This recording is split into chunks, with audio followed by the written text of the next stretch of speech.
우리 하나님 말씀 히브리서 11장 1절입니다. 신약성경 365쪽 히브리서 11장 1절로 3절 말씀 봉독하겠습니다. 믿음은 바라는 것들의 실상이요 보지 못하는 것들의 증거니 선진들이 이로써 증거를 얻었느니라. 믿음으로 모든 세계가 하나님의 말씀으로 지어진 줄을 우리가 아나니 보이는 것은 나타난 것으로 말미암아 되는 것이 아니니라. 오늘 본 말씀을 통해서 우리 영혼의 감초, 믿음이란 제목으로 하나님의 말씀 증거하겠습니다. 흔히 말하기를 약방의 감초라는 말을 합니다. 어떤 질병이든지 그 약 하나로 치료할 수 있다 그러면 굉장히 유용할 겁니다. 감기 걸려도 이 약 하나 먹으면 되고, 또 무슨 폐렴이 걸렸다 걱정할 것 없이 이 약 하나만 먹으면 되고, 또 코로나 확진되었다 걱정할 것 없이 이 약 하나 먹어서 해결된다 그러면 매우 유용한 것이고, 또 바꿔 말하면 그 약은 말 그대로 약방의 감초와 같아서 아주 좋은 효능을 가지고 있다라고도 말할 수 있겠습니다. 육체의 질병을 살리기 위해서는 필요한 약을 우리가 복용해야 하는 것처럼 우리의 관심은 우리 영혼에 있습니다. 우리 육체가 병에 걸리지 않고 강건해야 되는 것만큼이나 우리 영혼도 시들시들해지는 거 말고 강건하게 서서 이 모든 세상의 시험을 이겨내며 모든 죄의 미혹을 물리칠 수 있는 그런 능력 있는 영혼이 되어야 되겠는데, 이 약해 빠진 우리 영혼들을 다시 일으켜 세기 위한 그런 좋은 약이 있다 그러면 아주 좋을 것 같습니다. 물질적인 시험이 빠졌어도 이 약 하나면 해결이 되고, 관계 속에서 시험을 당했어도 이 약 하나면 해결이 되는 그런 약이 하나 있긴 있는데, 그것이 곧 성도의 믿음이라는 겁니다. 그래서 이 믿음은 우리로 하여금 모든 위기에서 벗어나게 하며 우리 영혼을 고쳐서 하나님 앞에 바로 세우게 한다는 겁니다. 그러면 도대체 이 믿음에 어떠한 효능이 있길래 우리를 살리는가? 또 우리가 이 믿음을 대할 때 무엇을 기대하며 이 믿음을 취해야 될 것인가? 오늘 본 말씀을 통해서 살펴보도록 하겠습니다. 첫째로, 믿음은 지불된 값입니다. 믿음을 쓴다는 것은 이미 값을 지불한 것이므로 그것은 곧 우리의 소유다 그 이야기입니다. 오늘 본문에서 말하는 바 우리의 믿음을 가지고 있으면 믿음 자체가 우리에게 주어질 실상은 아니지만 곧 실상으로 다가갈 것이다. 그럼 이제 우리는 이 믿음을 어떻게 여기셔야 되는가 하면 마치 화폐와 같은 그런 심정을 가지고 믿음을 다루어야 됩니다. 오늘 본문 11장 1절에서 믿음은 바라는 것들의 실상이요 보지 못하는 것들의 증거니, 이 믿음을 가리켜서 실상이다 라고 이렇게 말했는데요. 고급 자동차가 있다고 한번 가정해 보겠습니다. 가격 얼마인 거 하니 한 1억쯤 하시고 1억짜리 자동차가 하나 있는데, 그러면 내가 실질적으로 타고 다니는 것은 자동차를 타고 다니죠. 하지만 우리가 지불하는 것은 1억 원이라고 하는 그 값을 지불하는 겁니다. 이건 종이조각과 같은 한낱 종이에 불과하지만 1억이라고 하는 수치가 담겨진 화폐를 건네면 그에 상응하는 실물을 얻는 겁니다. 이 믿음이라고 하는 것이 마치 그와 같다는 겁니다. 그래서 우리가 이 믿음을 대할 때는 맨날 하는 소리다가 아니고 마치 화폐와 같이, 좀 더 경박스러운 말로 하면 돈과 같이 여기셔야 한다는 겁니다. 우리나라에서 통용되는 화폐가 있고 미국이나 일본에서 통용되는 화폐가 있습니다. 각 나라마다 통용되는 화폐가 있는 것처럼 미국 가가지고 물건 사면서 아무리 신사임당 내밀어 봐야 받지 않을 겁니다. 하나님 나라에서 화폐는 바로 믿음에 대해서 이게 얼마짜리인가, 몇 믿음을 제공했는가, 이걸 우리가 생각하셔야죠. 그래서 우리는 이 믿음으로 산다 할 때 오늘 하루도 믿음으로 살아라, 오늘 얼마나 벌었느냐, 믿음으로 얼마를 벌었냐, 얼마 믿음 벌었느냐, 이런 마인드가 우리 가운데 필요합니다. 이 믿음이라고 하는 것은 이미 지불된 값이기 때문에 그것은 곧 우리의 소유가 될 것을 말하고 있고, 또 이 믿음 안에서, 값이 치러진 믿음 안에서 또 하나님의 역사가 이루어지는 겁니다. 그래서 하나님의 역사라고 하는 것은 이 믿음 안에서 이루어진다 그랬죠. 데살로니가전서 2장 13절에서는 이 말씀이 또한 너희 믿는 자 속에서 역사하느니라. 믿음 안에서 역사함이 일어난다. 역사함이라고 하는 것은 말 그 실상이에요, 실상. 이 실상이 역사함이라고 하는 것도 이미 지불된 믿음에서부터, 우리가 지불한 그 믿음에서부터 이루어진다는 겁니다. 결국 믿음이 있으면 하나님 나라에서 정상적으로 통용되는 것이고, 믿음 없으면 이거는 이제 범죄 취급받는 겁니다. 무전 취식이라고 하면 돈도 안 내고 식당 가서 밥 먹으면 그거 처벌받죠. 잡혀갑니다. 무전 취식이 유죄라면 무신 취식도 유죄입니다. 믿음 없이 얻으려 하고 믿음 없이 이루려 하는 것, 그 믿음입니다. 그 죄입니다.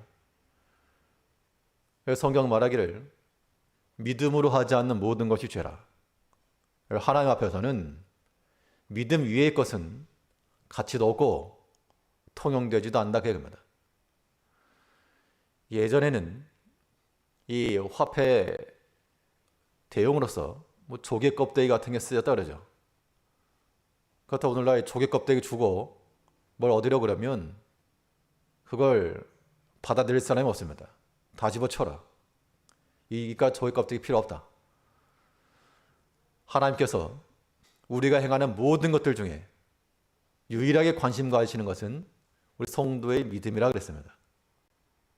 그러므로 우리가 이 믿음 안에서 하나님께서는 우리가 지불한 믿음을 통해서 역사하신다 라고 하는 것을 알고 모든 일에 믿음을 가지고 나가야 되겠습니다. 예수님께서 친히 약속하신 대로 우리가 믿음이 있고 그 안에 확신하면 그 믿음대로 이루어질 것을 약속하였습니다. 마태복음 9장 29절에서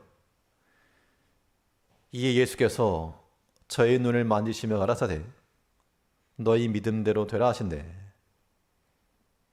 믿음대로 되어라. 이게 무슨 꿈은 이루어진다, 그러한 표가 아닙니다. 하나님에 대한 말씀을 믿고 그 능력을 믿는 것입니다. 그렇게 되기를 소원합니다. 그 정도가 아니고 하나님께는 이 능력이 있습니다라고 하는 확고한 믿음이죠. 그렇게 될 거라고, 그렇게 될 것을 내가 안다. 그렇게 생각한다는 것과 내가 확신한다는 것은 별개의 문제입니다. 이 믿음이라고 하는 것, 이것은 마치 하나님 나라에 통용되는 화폐 같으므로 값을 지불해야 됩니다. 하나님이 받으시는 것은 무엇을 받으십니까? 오직 믿음 받는다. 하나님에 대한 믿음. 이 믿음이라고 하는 것이 개별적으로 내가 무슨 시험을 통과하고 아니면 100점을 맞고 아니면 뭐에 성공하고 그런 개별적 사안에서만의 믿음이 아니고 우리는 그런 개별적인 것을 가지고 구하지만 하나님께서 기대하시는 믿음이라고 하는 것은 우리의 원하는 것을 얻어도 하나님 앞에 감사하는 것이고 설령 그렇지 않다 할지라도 하나님께 감사하며 하나님의 뜻이 이루어질 것을 기대하고 나가는 것, 이것이 하나님이 바라시는 믿음입니다. 그 믿음이야말로 역사하는 믿음이요 또한 허상을 실상으로 바꿔나가는 믿음입니다. 그러니까 어떻게 보면 이 믿음이라고 하는 것은 좀 어떻게 보면 답이 없는 겁니다. 하나님 외에는 답이 없고 뭐 내가 어떻게 할 줄 모르겠지만 하나님께서 도와주실 것을 믿고 앞으로 어디로 가야 될지 모르지만 하나님께서 지켜줄 것을 믿고 그 설명할 수 없는 설명, 그것이 곧 우리 성도의 믿음이라는 겁니다. 이제 믿음으로 하지 않는 것은 죄라. 믿음으로 하지 않는 것은 마치 무전 취직인 줄 알고 그러한 일을 행하지 아니하도록 모든 일에 믿음을 쓰고 오늘 하루 내가 몇 믿음을 벌었는가, 그 믿음 얻은 것을 기뻐하며 즐거우며 살아가는 의리가 되어야 합니다. 이 믿음이라고 하는 것이 지불된 값이라 그러면 응당 우린 그 믿음을 기대하고 소망해야 됩니다. 요즘 택배들 많이 하죠. 시키죠. 인터넷으로나 온라인상으로 주문을 해서 결제가 끝나면 이제 곧 도착합니다. 그러면 이제 곧 도착할 것을 기대하는 사람은 이제 기다리겠죠. 우리 믿음이라고 하는 것이 그냥 그렇다더라 정도가 아니고 그것이 확신하다는 것을 우리가 아는 겁니다. 그러므로 믿음으로 나가는 자들은 하나님을 향한 기대와 소망을 가지고 나아갈 것을 말하고 있습니다. 이 믿음이라고 하는 것이 결국 하나님께서 자신의 일을 이루시는 수단입니다. 사람마다 일을 이루는 방법과 수단이 있는데 하나님께서는 우리의 믿음을 통해서 일을 이루심으로 이 믿음으로 행한다는 것은 하나님의 뜻을 실현시키는 그런 과정이죠. 비록 우리가 사람이 일을 행할지라도 하나님께서 우리를 통해서 역사하심으로 우리가 믿음을 행하고 난 다음에 하나님을 기대할 이유는 이제 사람이 할 일은 끝났기 때문입니다. 믿음으로 하는 것까지가 우리가 할 일이요. 그 다음은 하나님께로 공이 넘어갔으니까 그 다음 하나님께서 알아서 하실 것이라 하면서 기대하는 마음, 그 기다리는 마음, 그 소망의 마음이 또한 우리 믿음 안에 포함되어 한다는 겁니다. 우리 본문 1절 다시 보시면 믿음은 바라는 것들의 실상이요 보지 못하는 것들의 증거니 바라는 것들의 실상이라. 바라는 것 아직 이루어지지 않았으나 이루어지지 않은 것을 기대하고 기다린다는 겁니다. 즉 소망 중에 기다리는 자들에게 실상이 될 것이라. 그러니까 이 바라는 것이라고 하는 말을 소망이라는 말로 바꾸면 믿음과 소망이 서로 연결되어 있는 겁니다. 믿음 안에서 소망하는 것이고 소망 중에 믿는 겁니다. 그런 자들에게 하나님께서는 실상으로 이루어 주실 것이라. 그러니까 믿고 소망하는 자들은 무엇하라는 얘기입니까? 한 가지밖에 없죠. 기다려라. 그리스도 안에서 인내하라. 참음으로 기다릴지니라. 로마서 8장 25절에서는 만일 우리가 보이지 않는 것을 바라면 참음으로 기다릴지니라. 그러니까 하나 앞에서 믿음에 근거한 소망 있는 자들은 인내하면서 기다린다는 겁니다. 믿음이 바탕이 되지 않는 소망은 사람의 기대치이기 때문에 사람의 기대만을 가지고서는 인내하는 것이 쉽지 않습니다. 그러나 우리가 하나님을 믿는 그 굳은 신뢰 속에서 이 신뢰라고 하는 건 어떻게 나오겠습니까? 사람의 관계에서도 누구의 말을 믿고 안 믿고는 그 사람과의 관계 속에 나오는 겁니다. 그 경험이 그 믿음을 증거해 주는 것이죠. 저 사람과 교제를 해보니까 말하는 것이 허풍이 많고 또 자기 중심이고 이 말 돌려치기 잘한다. 그런 사람에게는 우리 믿음을 줄 수가 없는 겁니다. 신뢰가 안 가죠. 그런데 교제해보니 사람이 입이 무겁고 신의를 지키며 때로 자기에게 손해가 나더라도 그 약속을 이룬다 그러면 신뢰할 수 있는 겁니다. 우리가 하나님을 신뢰하는 것도 마찬가지로 우리의 경험 속에 나오는 겁니다. 그 때문에 이 믿음의 경험들이 우리로 하여금 더 큰 믿음을 기대하게 만드는 겁니다. 그래서 예수님께서 말씀하신 대로 있는 자는 더 받아 풍족하게 되고 없는 자들은 있는 것도 빼앗긴다 그랬습니다. 이제 우리가 하나님을 믿고 소망하려면 우리 지난날의 경험들을 떠올리셔야 됩니다. 나를 어떻게 도우셨는가? 나를 어떻게 역사해 주셨는가? 어떻게 지켜주셨는가? 그것들이 마음속에 확고해서 우리 지난날에 하나님의 그 은혜의 주머니에 대해서 꺼내보고 더 큰 믿음과 신뢰를 보낼 때 그때 우리는 인내함으로 기다릴 수 있다는 겁니다. 도저히 해결할 수 없는 그런 문제 앞에서라도 하나님께서 이루실 것을 믿는 백성들은 하나님의 구원 앞에 기다리는 겁니다.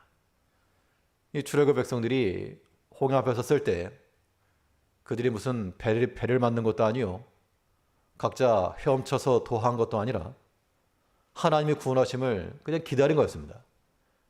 또 그렇게 하라고 명을 하죠. 출애굽기 14장 3절에서 너희는 두려워 말고 가만히 서서 여호와께서 너희를 위하여 행하시는 구원을 보라. 그 믿음 가지고 하나님께서 너희를 구원하시는 그 구원을 보아라. 그러니까 이 백성들이 할 일은 홍해까지 나아가는 것, 믿고 나아가는 것, 그것이 그들이 할 일이었고 그 다음은 하나님이 하실 일이었다는 겁니다. 사람이 능력 있으면 참 나는 할 수 없는 일이라도 해내는 사람들이 있습니다. 참 능력이 있다 그렇게 말하는데 사람과는 비교할 수 없는 능력이 하나님께 있으므로 내가 감당할 수 없는 그 일이라도 우리가 하나님께 맡기면 하나님께서 이루시고 이런 삶의 패턴이 우리 가운데 필요하다는 겁니다. 그러니까 하나님께서 우리를 사랑하셔서 어려운 길을 주지 않고 쉬운 길을 주셨다 그렇게 판단하셔야 되겠습니다. 만약 하나님께서 우리에게 너희 살아가면서 필요한 먹을 것과 마실 거 다 네 손으로 준비해라. 내 능력과 실력으로 인맥을 총동원해서 살 길 찾아라. 그랬다 그러면 우리는 아마 아사했을지도 모를 일입니다.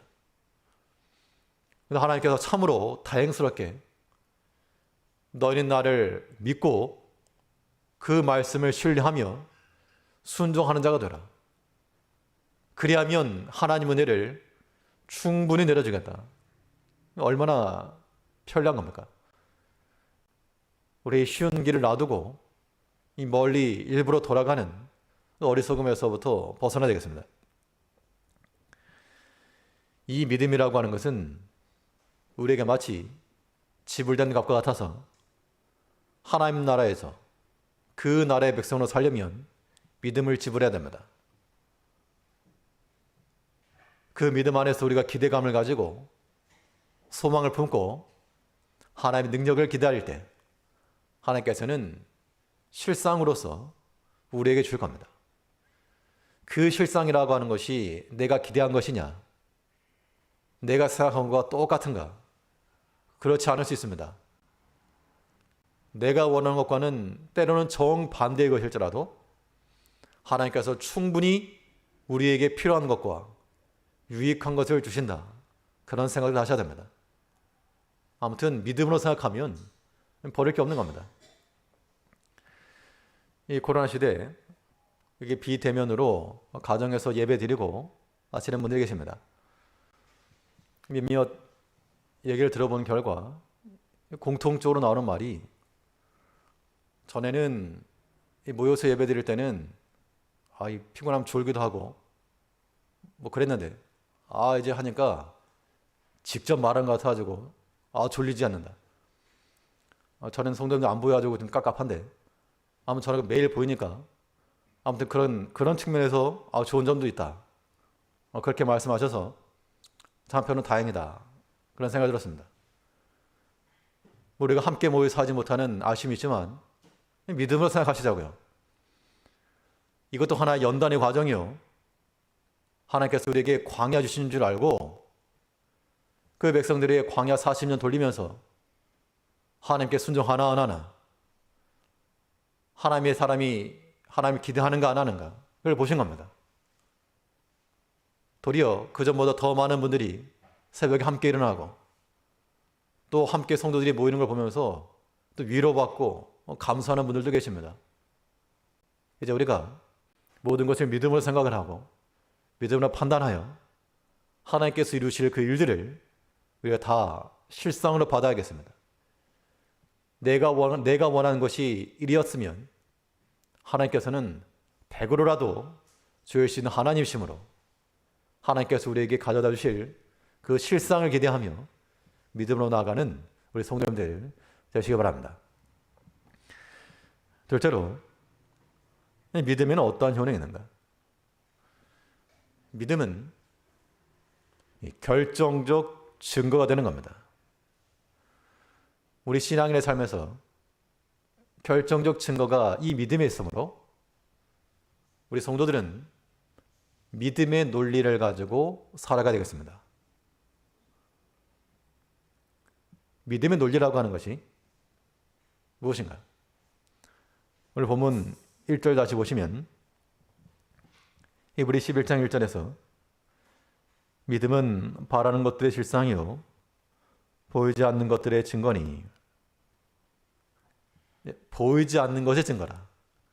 보이지 않기 때문에 우리가 뭐라 말할 수 없지만 증거랍니다. 증거이므로 그건 확실한 것이죠.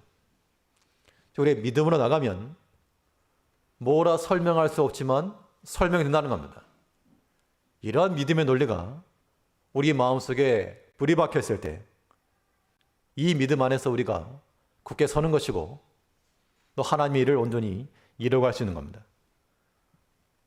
그래서 어떤 결정이나 판단에 앞서서 사람의 경험과 지시로서가 아니고 믿음 안에서 판단해야 될 이유가 바로 여기 있는 겁니다.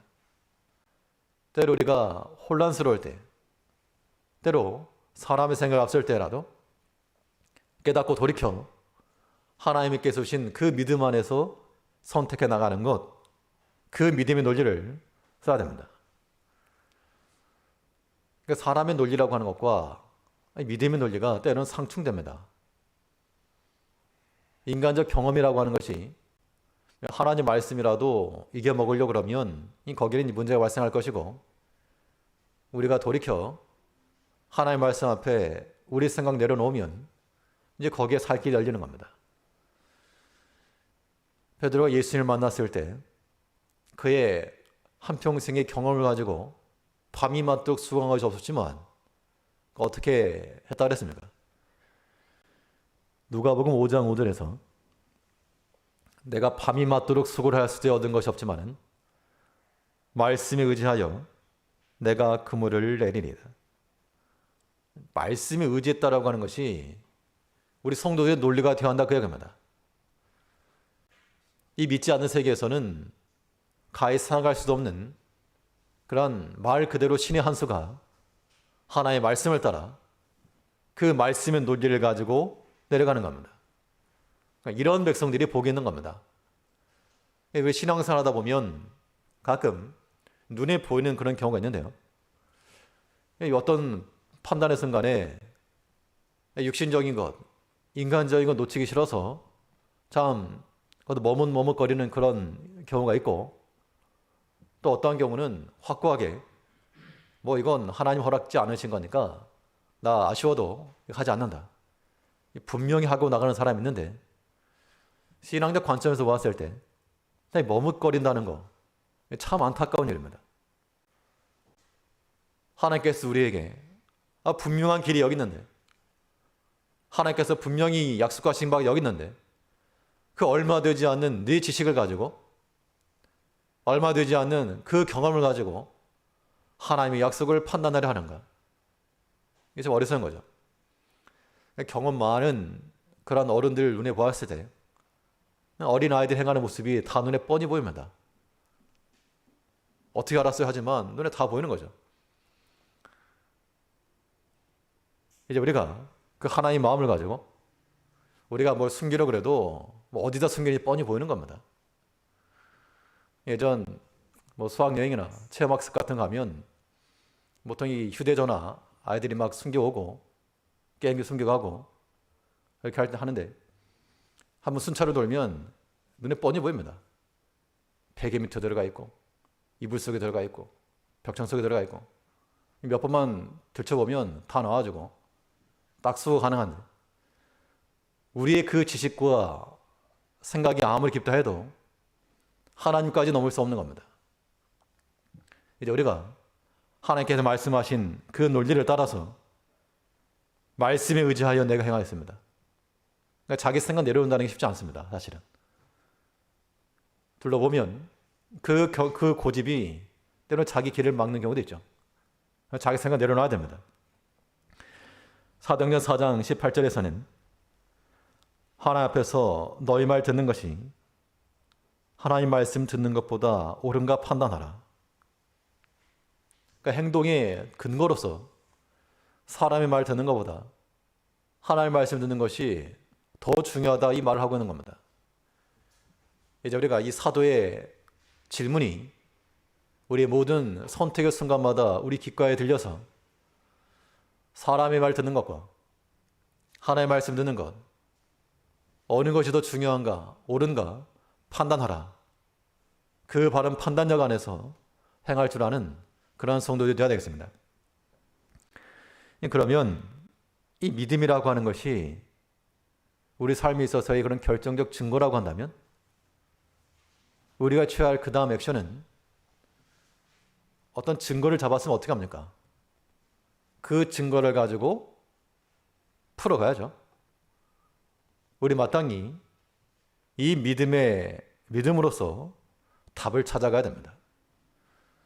믿음이라고 하는 것이 우리의 결정적 증거고 하나님께 좋은 힌트 주신 겁니다.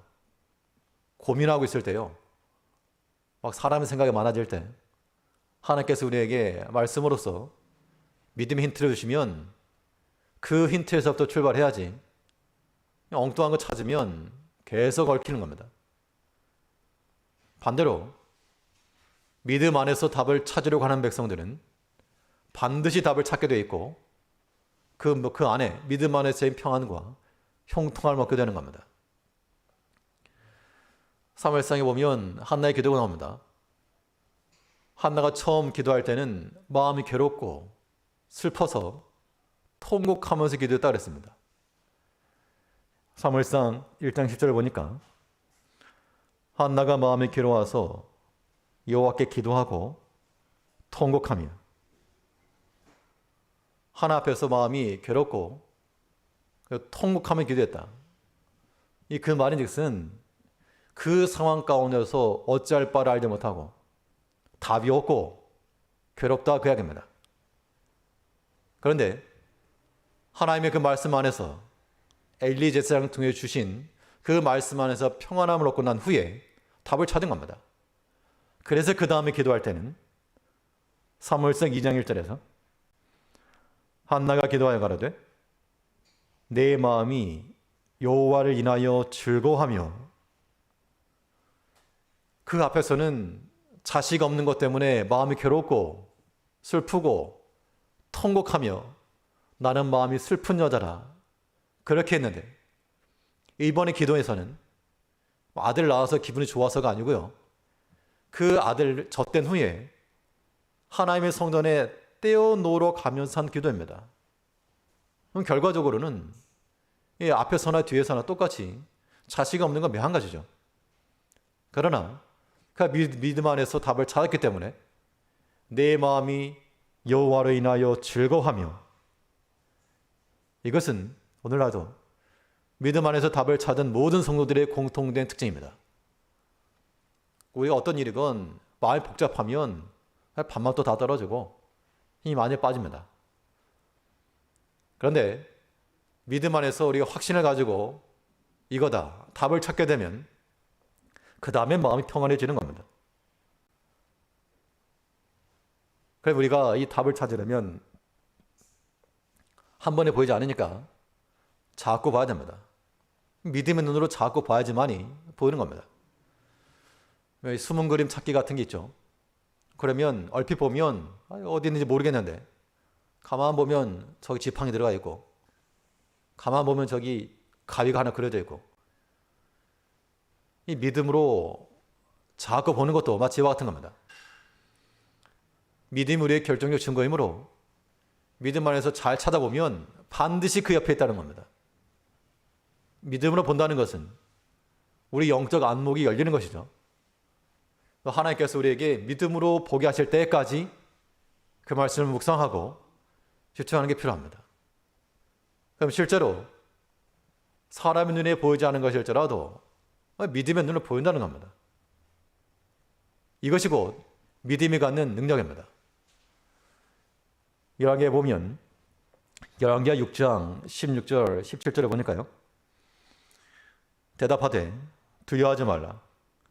우리와 함께한 자가 저와 함께한 자보다 많으니라 하고 기도하여 가로되 여호와여 원컨대 저의 눈을 열어서 보게 하옵소서 하니, 이 아람 군대들이 자기를 진치고 있는 걸 보고 그 사원이 두려워하는 마음으로 큰일 났습니다. 그렇게 말하니까 하나님 선지자의 하는 말이 두려워하지 말아라. 저들을 둘러싸고 있는 불말과 불병거가 있다 하면서 저의 눈을 열어 보게 하옵소서 하니, 눈이 다쳤을 때는 보이지 않았는데 눈을 뜨니까 보였다. 이 말은 무슨 말입니까? 처음부터 거기 있었는데 내가 못 봤다 그 이야기입니다. 하나님께서 우리 삶 가운데서 지금도 여전히 계시는데, 우리 곁에 계시고 우리의 보호자가 되시고 우리에게 은혜를 주시는 하나님이 지금도 우리 가운데 계시는데 우리 눈이 다쳐서 보지 못한다는 겁니다. 그러니까 두려워하는 것이고 염려하는 것이고 우리 마음의 평안이 다 사라지는 겁니다.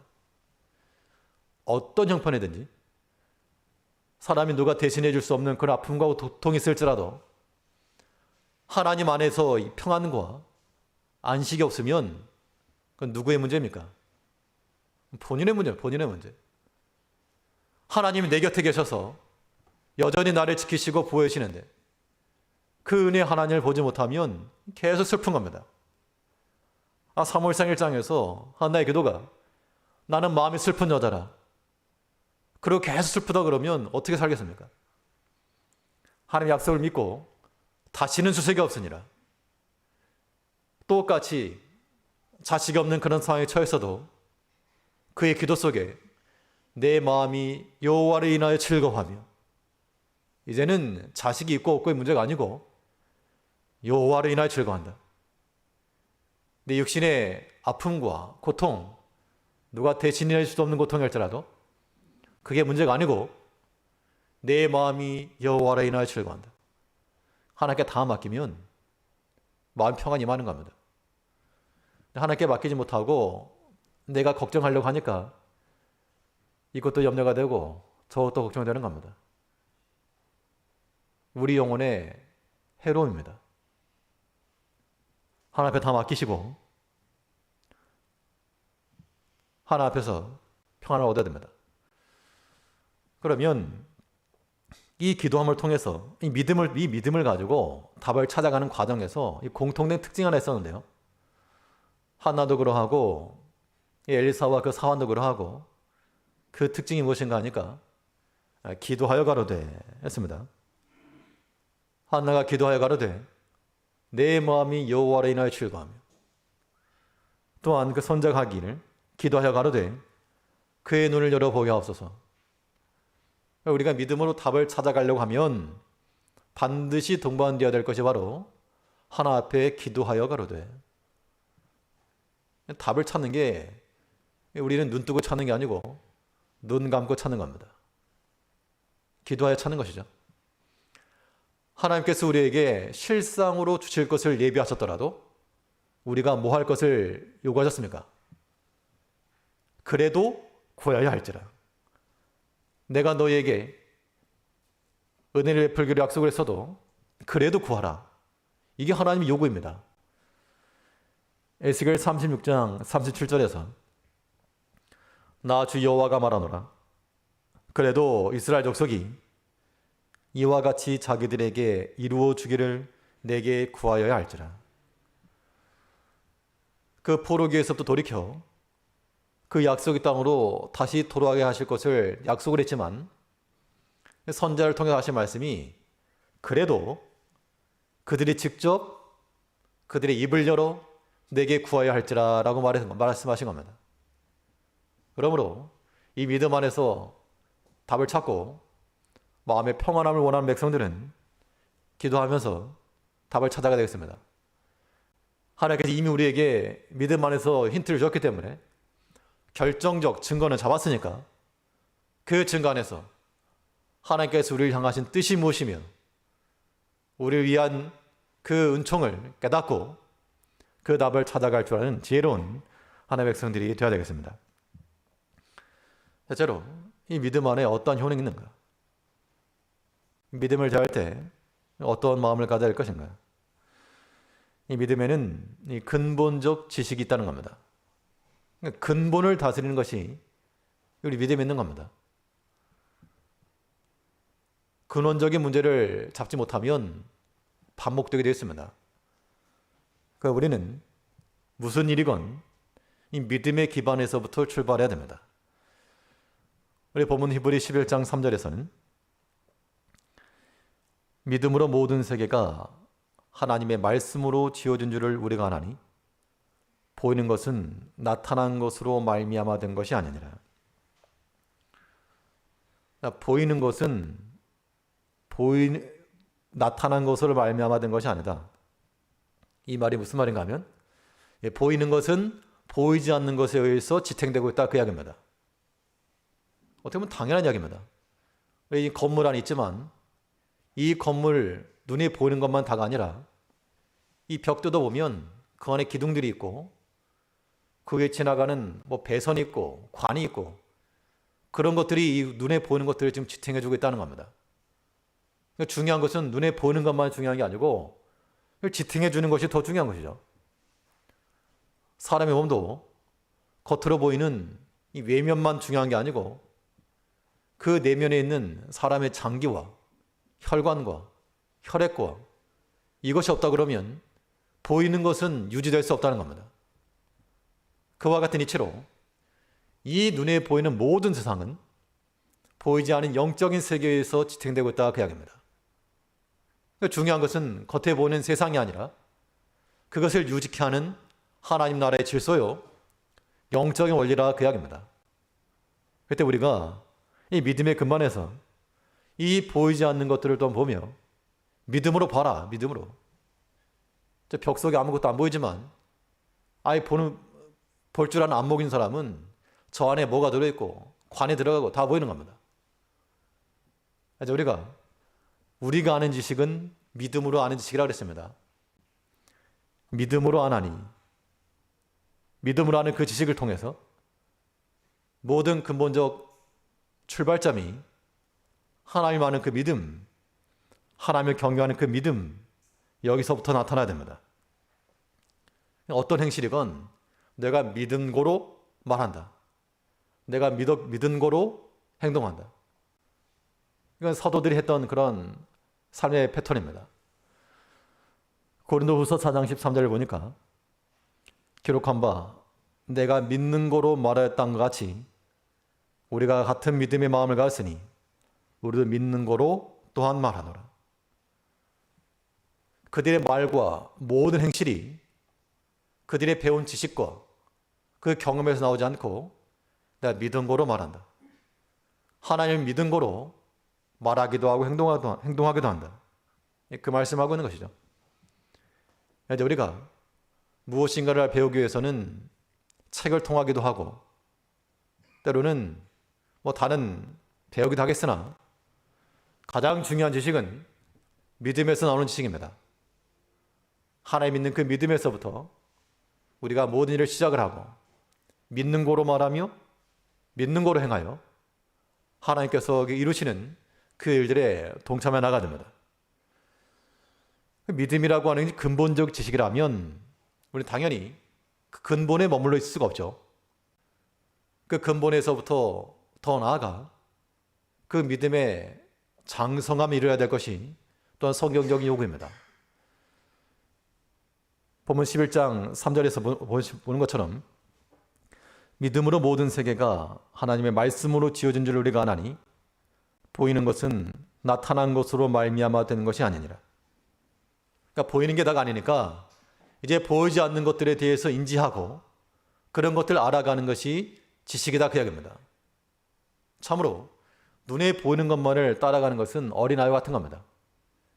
이제 우리가 믿음으로 추론을 하고 믿음으로 판단을 하며 그 보이지 않는 영적 질서를 따라 행할 줄 아는 그런 지식이 우리 장성한 자들이 필요한 겁니다. 그래서 성경은 직접적으로 믿음 안에서 자라가라 그걸 권하고 있죠. 베드로후서 3장 18절에서는 오직 우리 주 곧 구주 예수 그리스도의 은혜와 저를 아는 지식에서 자라가라. 그러니까 멈춰있지 말고 하나님을 알아가는 글에 힘을 쓰라는 겁니다. 그럼 내가 많이 알고 있다. 거기에 만족하지 말고 날마다 새롭게 깨달아가는 걸 중요한 겁니다. 우리가 아는 하나님과 관한 지식이라도 날마다 새롭게 참으로 하나님은 내게 은혜를 베푸시는 자요. 참으로 하나님은 내 아이 영혼을 지키시는 자요. 참으로 하나님은 내 필요를 채우시는 자요. 날마다 느낄 때 날마다 성장해 나가는 겁니다. 매일 동일한 음식을 먹으면서도 우리 육체의 생명이 연결 이어가는 것처럼 날마다 동일한 주의 말씀을 먹고 또 그것을 날마다 새롭게 여길 때 우리 영혼이 자라는 겁니다. 이제 하나님께서 우리 주신 이 믿음을 가지고 하나님 나라의 그러한 부유한 자가 되며 이 믿음 안에서 우리의 모든 답을 찾아가고 믿음 안에서의 그런 지식을 가지고 점점 그 원만한 부유함에 하나님의 그 광대하심에 이를 수 있는 믿음에서 자라나는 우리 모든 성도님들 되시길 바라겠습니다. 기도하겠습니다.